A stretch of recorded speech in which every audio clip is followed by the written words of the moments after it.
Who drops out of school these days? This is in post-war times. You're a disgrace to our family legacy. Don't act like you belong as my son's wife. I was invited with my husband to my sister-in-law's wedding, but mother-in-law, with her academic elitism, looked down on me, a dropout, as if I were less than human, and remarked those hurtful words, "You don't belong here, just leave." Mother-in-law forcefully removed the corsage from my chest and stepped on it. I understand. Little did she know, her words would lead to a major incident in the family later on. I'm a 28-year-old married woman. My husband and I both work. I had my reasons and dropped out in 9th grade. Although my resume states dropout, life led me to work at an international company. Through mutual acquaintances at work, I met my husband and we married. Every member of my husband's family is well educated due to mother-in-law's academic elitism. Yet, neither my husband nor sister-in-law ever boasted about their education, nor did they judge others by it. They truly care for me, and we all get along perfectly. The only hitch, mother-in-law, and I don't see eye to eye. Our fundamental values differ, and I doubt we will ever truly understand each other. Still, I'm deeply in love with my husband and want to spend my life with him. For that, I have tried to manage my relationship with mother-in-law without conflict, but mother-in-law, she's different. If she dislikes someone, she can't just ignore them. She goes out of her way to make them feel small. Once, when invited to a family dinner, I found a different meal prepared just for me.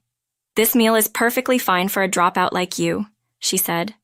"I have never heard of anyone dropping out these days. Maybe you're from an era when women were told they need education." Only a bowl of green bean soup and a scoop of mashed potatoes were in front of me. "You should be grateful you even have mashed potatoes," my husband interjected, quite the surprise. "You have prepared, I'm guessing, to disappoint my wife first and then surprise her later."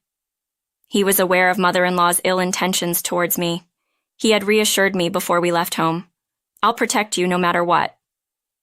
Sister-in-law entered a bit late. "I'm sorry I'm late," she said cheerfully. She began to lay out the dishes she had brought. "I found some delicious delicacies. They cost $11,000 per arm. I wanted to share them with sister-in-law. Oh, and of course, you too, Mom." I realized what my husband meant when he said he would protect me. Unable to enjoy, my distressed mother-in-law looked visibly bored, but she wasn't the type to give up easily. Speaking of which, my nephew got into Montori Schools of America. I wonder if you, a dropout, can understand the excellence of such an institution. Having a mother like you must make one worry about their child's future prospects. She went on about how this preschool had a program leading up to college. Partnerships with renowned international schools produced famous scholars, politicians, etc. She rambled as if she had memorized a script, and then, looking satisfied, she asked, "So what do you think?" She knew I wouldn't be familiar with these institutions in my own country, and she intentionally asked to see me falter. People used to say that dropping out was a national disgrace. My father-in-law is a quiet man, and says nothing even when my mother-in-law spouts such harsh words. Well, he can't. My sister-in-law ignores my mother-in-law's bragging and speaks at her own pace. From time to time she tells me, "This is really good," and looks to me for agreement. In reality, I tune out most of what mother-in-law is saying. My husband keeps offering mother-in-law wine, seemingly trying to get her tipsy and out of the way. Sister-in-law whispers in my ear, "Sorry, just bear with it a little longer." Visiting their house always drains me, but I don't want to worry my husband or sister-in-law, so I pretend I'm just dancing. I guess I am just slow to catch on. Mother-in-law is strong-willed and always convinced she's right. Both my husband and sister-in-law know that openly opposing her is counterproductive. The only options are to bear with it or tune her out. However, I'm not sure how much longer I can endure her blatant remarks, especially since her harassment isn't limited to visits. She shows up at our home unannounced. Here's my son's favorite. She would say, "It's not for someone like you who dropped out." She brings gifts but never includes anything for me. She wants to declare she only drinks a specific brand of tea and had me go out to buy it. When I returned, she had left. It's manageable when my husband is home, but when she knows he's not around, I'm trapped. She'll spend hours lecturing me about the contributions of the well-educated and how the less educated devalue ours. I never tell my husband what happens when he's away. I don't want to worry him more than I already have. Then one day, my sister-in-law's marriage gets arranged. A polite invitation arrives announcing her marriage to a longtime boyfriend. My sister-in-law and I have a great relationship, and she thinks of me as a sister. We often go shopping and eat out together. She's precious to me, just like a real sister. So, I happily accepted the invitation. On the day of the wedding, I arrived at the venue before my husband because I had an appointment for a hairdo. My mother-in-law was there as well. To my surprise, Mother spots me and approaches with a furious look. I brace myself, expecting criticism about my outfit or makeup, and greet her calmly. But she loudly exclaims, "Why is a disgrace like you even here?" The whole venue could hear even at a religious occasion. She shows her academic elitism with so many guests present. She seems intent on making an issue out of my educational background. Our family is full of well-educated people. Only you dropped out. How dare you sit with our family? My daughter even said she regretted calling you her sister. She only wanted your brother here and hoped you would be turned away. She continued, "Please get rid of that taggy crow." Then she ripped the crow from my chest and stomped on it. But it was something my husband had chosen and bought for me. I was so shocked that I turned my back on my mother-in-law and stormed out of the venue. I ran as fast as I could until my heels almost came off and finally stopped.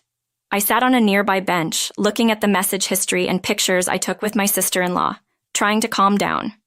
There was no deceit in my sister-in-law's words. I'm ashamed I believed my mother-in-law, even for a second. I decided to change my attitude and went back to the venue to celebrate my sister-in-law's happy day. But then, how dare you come back with that dropout face, or do you not understand the meaning of dropouts should leave? There's no place for dropouts here. My mother-in-law kicked the chair where my name was written in the bride's family section. Everyone was tense because of her behavior, especially since most of the guests had already arrived. I didn't let it bother me and sat in the guest section. On my brother-in-law's site, unbelievable! Have you lost your mind? Well, maybe it's too much to ask a dropout to understand social norms. And I missed the mocking laughter of my pale face. Brother-in-law rushed in. "She's the president of a business partner we have. We have a very good relationship and I invited her," he shouted. Actually, I was considering pursuing education until the very last grade, but it was only because my parents hoped I would at least graduate high school. In this day and age, it wasn't what I wanted. Why would someone without dreams or hopes go to high school? What if I took away someone else's chance by getting in? While I was struggling with these thoughts, a teacher who cared about me suggested I see the world. With their help, I prepared to leave the U.S., and they supported me throughout. In the U.S., just taking a year off can label you as a failure in life, but I learned that's not the case in the wider world. You can study whenever you want. Going to school isn't the only way to learn. I realized that languages aren't just learned, they're acquired by learning as needed. I found joy in living and working. I appreciated cultures that didn't discriminate based on education or nationality. I returned to the U.S. once as an adult, as my parents wished, but left again soon after. I started traveling between the U.S. and other countries as I found my passion. I established a U.S. subsidiary of a foreign company. That was 5 years ago, when I was 23. My company and my sister-in-law's husband's company were important business partners. We were both surprised when we were introduced by my sister-in-law regarding the wedding invitation. There was a debate about whether to invite me as a family member of the bride or as a business partner of the groom. My brother-in-law didn't know about the feud between me and my mother-in-law, but my sister-in-law did. She was sure her mother would assert herself even at her own wedding. I agreed, so we decided on an unusual approach of inviting me from both sides. If I could sit with the bride's family, great. If not, I was ready to fight. That was the mindset I had going into the wedding. My sister-in-law felt the same. We both wanted to make our mother regret her academic elitism. It was a plan we had together, and it worked out just as we hoped. My brother-in-law was panicking, asking, "Are you trying to ruin my business?" His relatives and business associates gathered around, wondering what was going on. "It seems my mother-in-law doesn't like me. If I'm a bother, I'll cut ties right now. I finally got it. Then please break up with my son immediately." Understood. If my husband wishes, I'll comply. But remember, if I cut all ties, That includes the business relationship with your daughter's future husband. My mother-in-law looked unfazed by it all. She seemed to think she had no connection to the wife of a CEO. But my brother-in-law and his family were visibly upset. Some bowed deeply, apologizing to me and urging me to reconsider, while others confronted my mother-in-law, demanding she take responsibility. Hearing the commotion, my sister-in-law arrived and was furious when she learned what had happened. I was fed up with her academic elitism, but I didn't realize she was so clueless about how businesses work. No matter how well educated, if you can't use that knowledge, you're just societal trash. She explained to everyone the implication of losing major business partners. My brother-in-law vented, "Do you want to ruin the lives of hundreds of employees? Are you the Grim Reaper?" My sister-in-law added, "Your presence ruins any happiness. Leave and never show your face again. I no longer consider you my mother."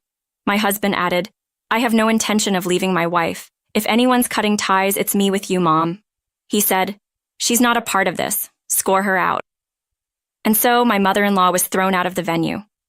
Despite the drama, my sister-in-law's wedding and reception went smoothly. It was an unusual warm-up act, but the ceremony was wonderful, and everyone felt the joy. The newlyweds postponed their honeymoon due to work commitments, but they didn't delay addressing the issue with my mother-in-law. Through a lawyer, they formally severed ties. She was also sued by my brother-in-law's family, who saw her as a threat after her reckless behavior. My husband and I also put our decision to cut ties in writing, adding conditions like not approaching or speaking to us, which our lawyer communicated. Our business relationship with my brother-in-law's company remained strong. My mother-in-law, hearing about this, tried to mend fences with the newlyweds and began stalking them. She even showed up at their workplace, where security had to escort her out. Eventually, the police were called. Meanwhile, my father-in-law, who had been quiet, was making moves. Satisfied with seeing his daughter's wedding, he was preparing for a divorce. When my mother-in-law came home for the first time in a while, he told her he was getting divorced, gave her some money, and kicked her out. He had tolerated my mother-in-law's behavior, hoping for a change. But seeing his children fed up, he realized he was truly done with her. Giving her some money and sending her away was his final act of kindness. But she quickly squandered it. She might have boasted about being well-educated, but she had no idea how much it costs for a woman to live alone. By the time she realized she was left with little and now reportedly lives alone in a run-down public housing unit. Sometime later, my sister-in-law and I both became pregnant. We moved closer to each other, drawn by the community and welfare benefits. Our family has grown closer than ever. We want our children to grow up freely and not become discriminatory adults. We have many hopes, but ultimately, we just want them to be healthy. That's where our story settles for now. From time to time, my father-in-law visits to check on us. Since the family structure changed, every day feels perfect and